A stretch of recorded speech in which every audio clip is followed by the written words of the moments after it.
கவிதை தலைப்பு: வண்ணங்களில் மூத்தவர் யார்?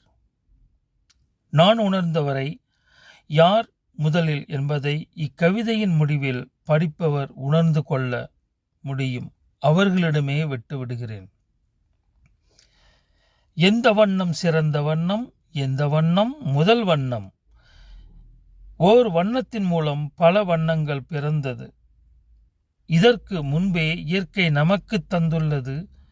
அது வானவில்லில் உள்ள 7 வர்ணங்கள். அதன் பிறகு பகல் என்றால் வெண்மை, இரா என்றால் கருமை. இவை இரண்டும் ஒரே நாளில் வந்து செல்கிறது. அவ்வப்பொழுது தோன்றி மறையும் வானவில் வெள்ளை முதலில் வந்ததா அல்லது கருமை முதலில் வந்ததா? இதில் யார் பெரியவர் என்று எனக்கு புரியவில்லை. முதலில் 4 திசை, பிறகு 8 திசையாக மாற்றிக்கொண்டோம்.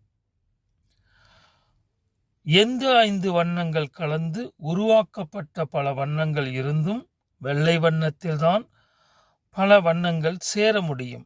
பிறகு தனக்கென்ன தனித்துவமாக நிற்க முடியும், உருவெடுக்க முடியும். ஒருவர் எவ்வளவு திறமை கொண்டவராக இருந்தாலும் தான் யார் என்பதை ஓர் வெள்ளை காகிதத்தின் மூலம்தான் பதிவிட முடியும்.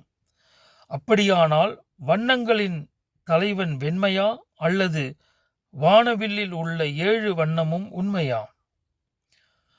ஒவ்வொரு வண்ணமும் தனக்கென ஓர் தனித்துவத்தில் நிற்கிறது. சேர்ந்து நிற்கும் பொழுது ஓர் அழகு, பிரிந்து நிற்கும் பொழுது பேரழகு.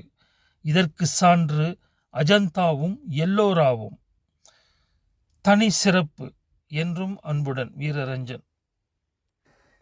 இதுதான் அந்த கவிதை.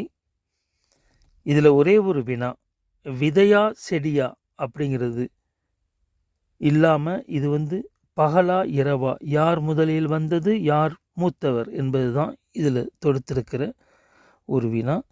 இதை பற்றி கேட்பவர்கள் உங்கள் கருத்துக்களை தவறாது பதிவிடலாம். என்றும் அன்புடன் வீரரஞ்சன். ஒவ்வொரு கருத்தும் கவிதை சம்பந்தமாக வரவேற்கத்தக்கது.